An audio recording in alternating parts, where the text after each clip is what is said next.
Call an ambulance. No way. After years, I saw Savannah again. In her arms, she cradled a small child. And if you looked closely, Savannah's belly was significantly swollen.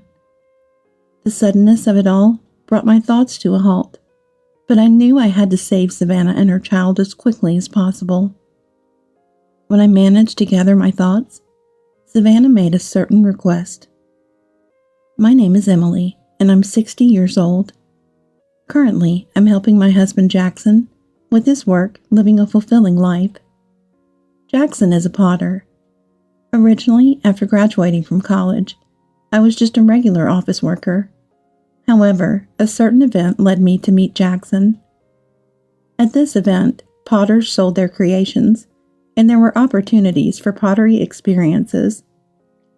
I wasn't interested in pottery, but a poster caught my eye, and I decided to give it a try. While looking around, I found a pottery workshop, and Jackson was the one who taught me. The experience got me so engrossed in pottery, seemingly out of nowhere, that I started visiting his home where he worked to buy his pieces. Jackson remembered me, and each meeting was filled with various conversations and excitement. Eventually, our relationship evolved from craftsman and customer to lovers. After 3 years of dating, we got married. Jackson told me to pursue whatever I wanted, but I was interested in pottery, so I decided to help him. When we got married, Jackson's parents had already retired from pottery, which made me want to help him even more. Then we had a child.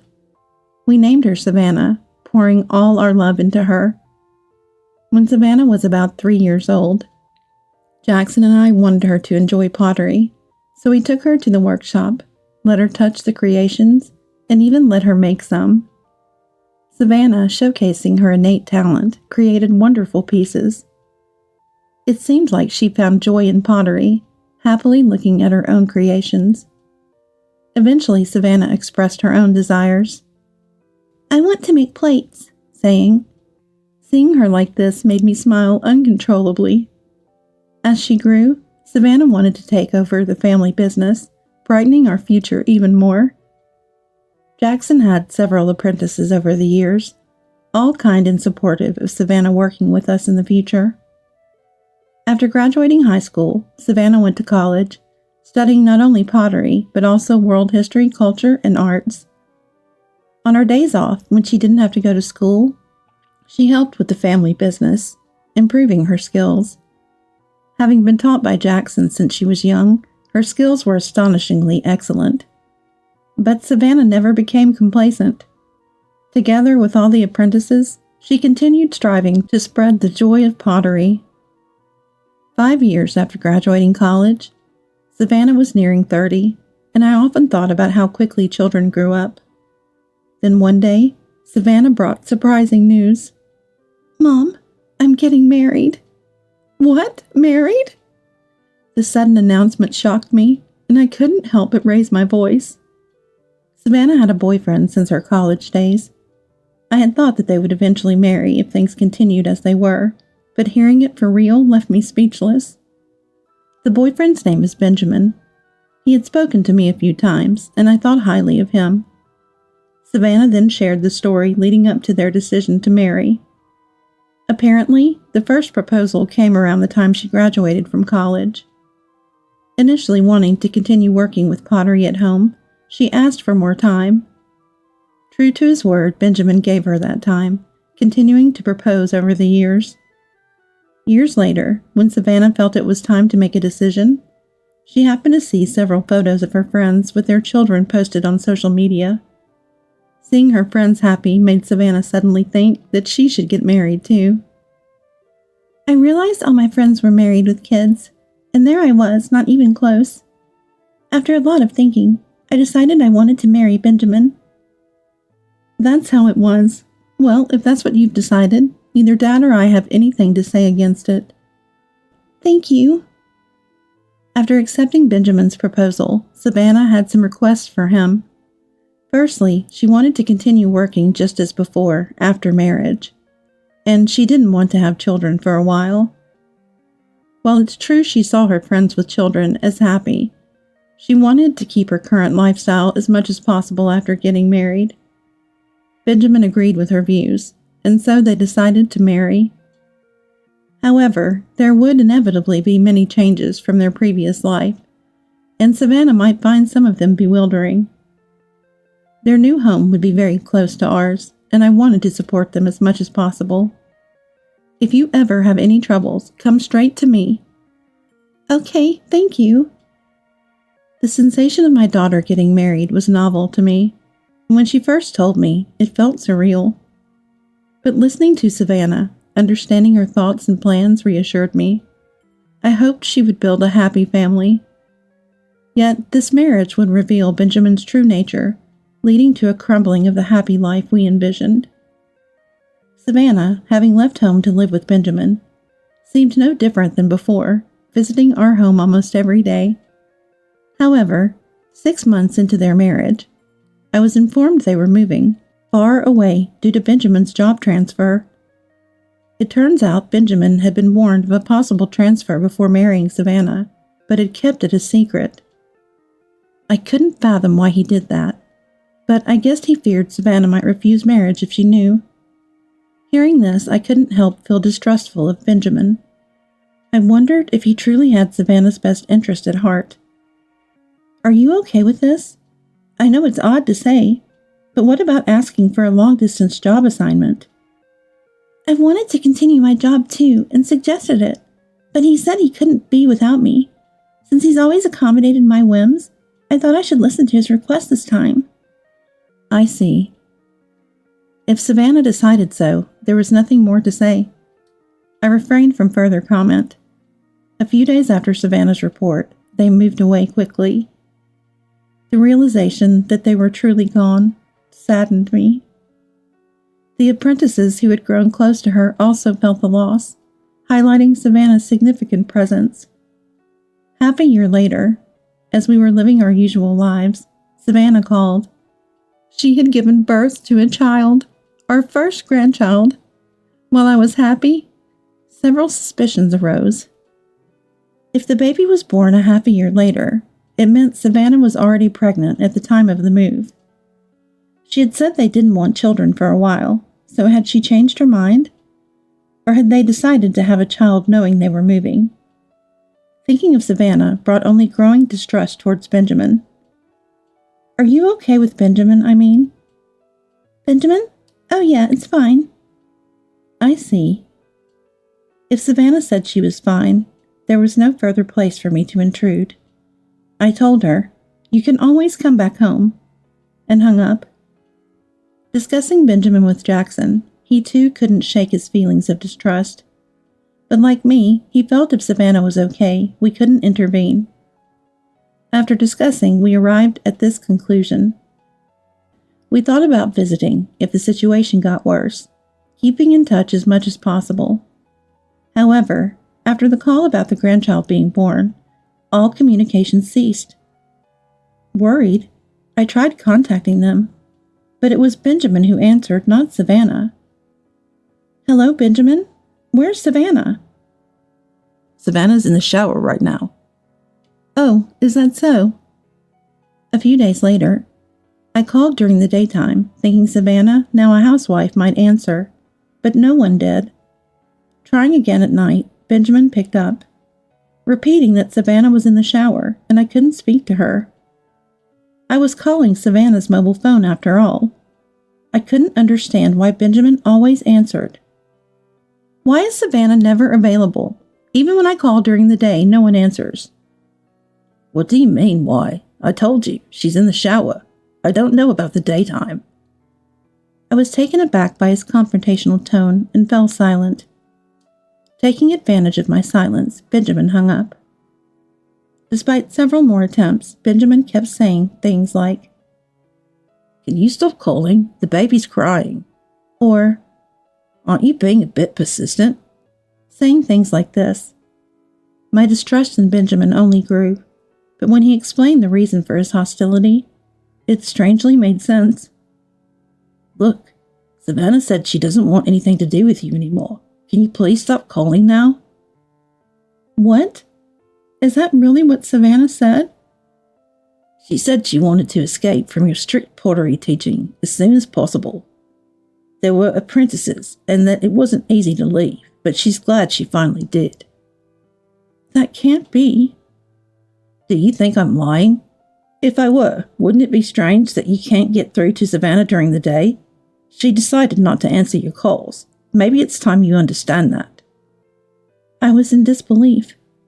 Before I could say anything, Benjamin pressed on. Can't you tell by my attitude that you're not wanted? I thought you'd realize eventually. You really lack understanding.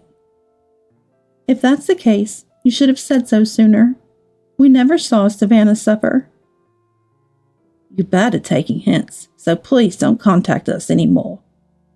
Benjamin hung up after saying that. Wait a minute. My calls went unanswered, and I couldn't hear Savannah's voice. Feeling empty, I realized further contact was impossible. Though I thought it persistent, I tried calling the next day at noon, but it seemed to be blocked. Benjamin must have set it up to protect Savannah. Reflecting on Benjamin's behavior and words, it all made a strange kind of sense. Was Savannah truly afraid of us? The thought made me instantly sad. Upon returning home, I shared the story with Jackson. He too looked sad and was at a loss for words.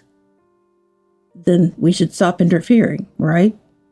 Yes, I guess so. I can't believe Savannah was suffering that much. We convinced ourselves and decided not to contact Savannah ever again. 4 years later, our business was thriving with sales and achievements increasing. My income and achievements were higher than before, and not only my husband and I, but also my disciples were happy. The apprentices, happy with their progress, had come and gone, some becoming independent. We found someone willing to continue the family business, bringing us peace of mind. Not that we had forgotten Savannah. On the contrary, we worried daily. But to avoid frightening her further, we refrained from reaching out. Then one day, an unbelievable incident occurred. It was during a typhoon. The weather was severe, forcing us to close the business for the day. Despite the unfortunate weather, it was nice to spend time with my spouse. As it got darker outside and Jackson and I were sleeping, it must have been around 1 a.m. Suddenly, awakened by the doorbell. Who could it be at this hour? Jackson, too, woke up from the doorbell, turned on the light, and looked at me. Who is it at this hour? Who could it be?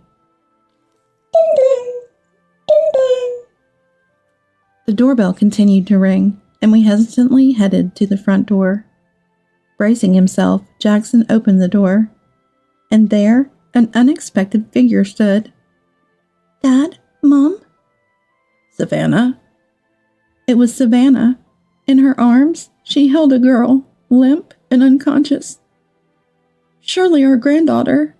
She seemed to be breathing but was clearly in a dangerous state, and upon closer inspection, Savannah's belly was swollen. Savannah, are you pregnant? Yes, 9 months.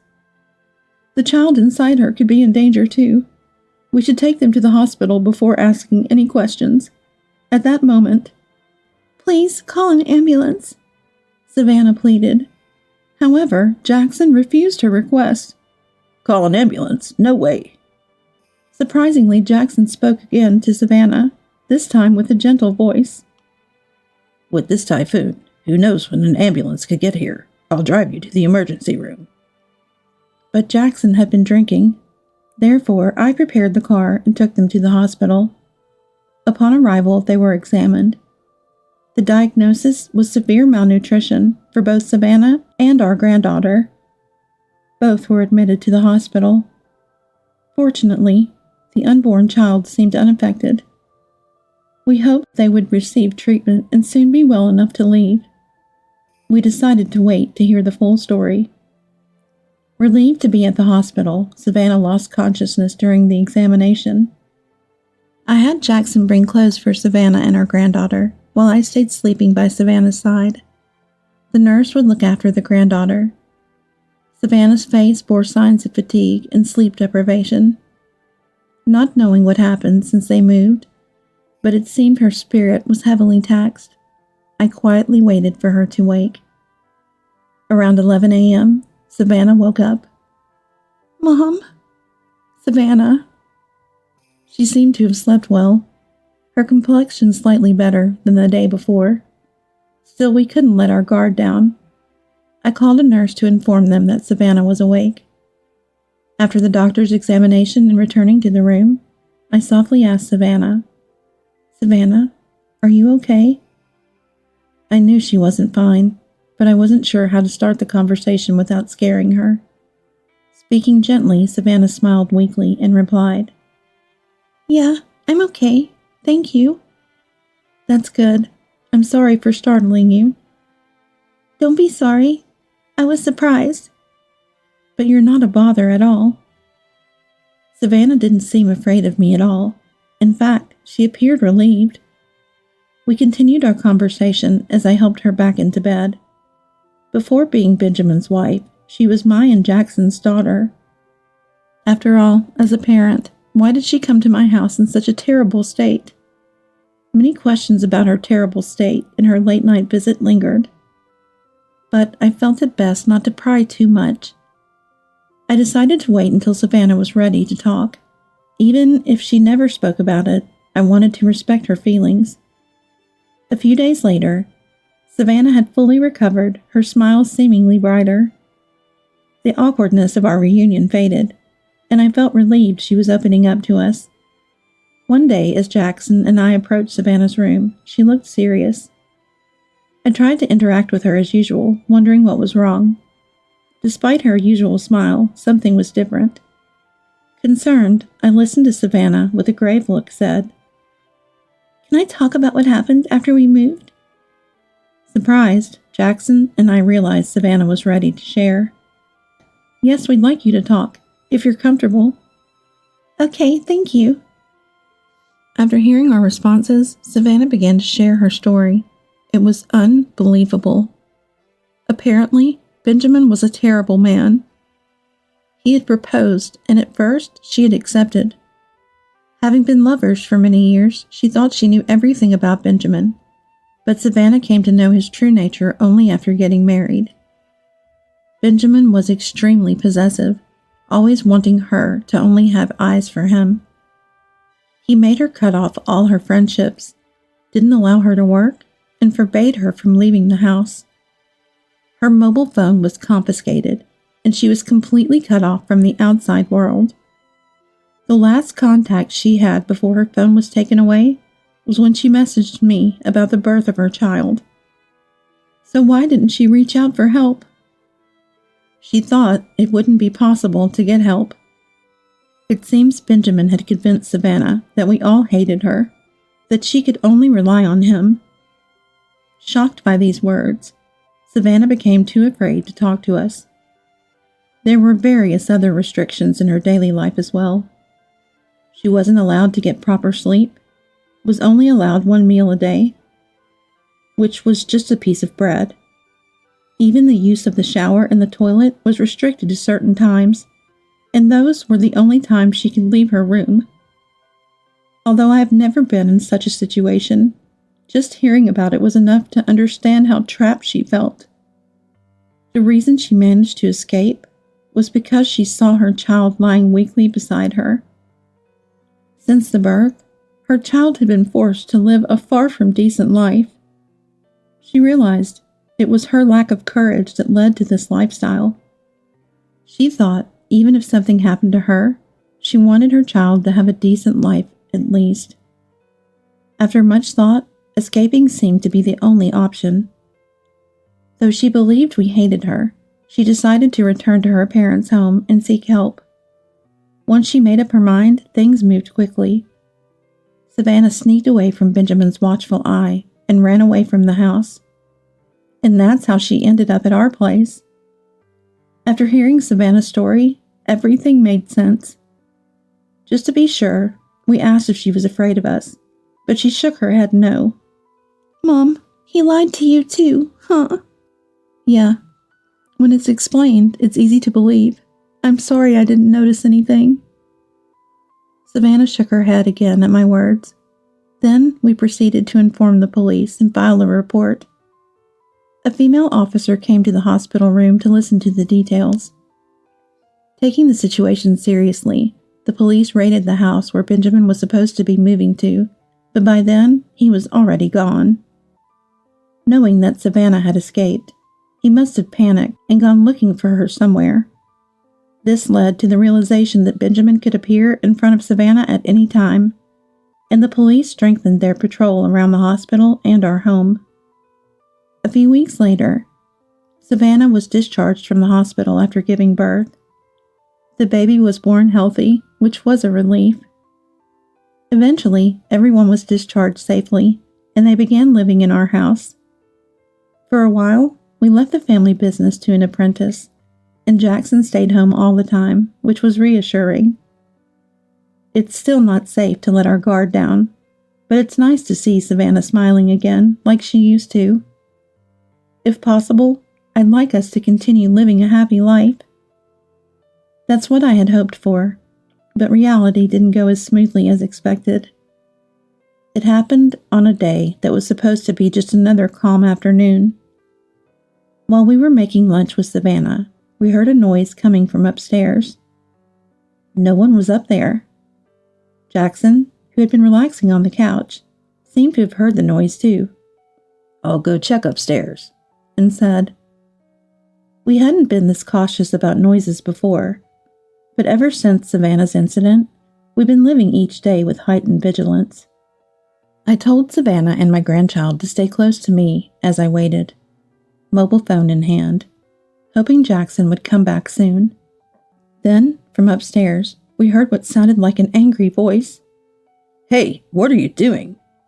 Someone had intruded, and there was a confrontation. I immediately called the police.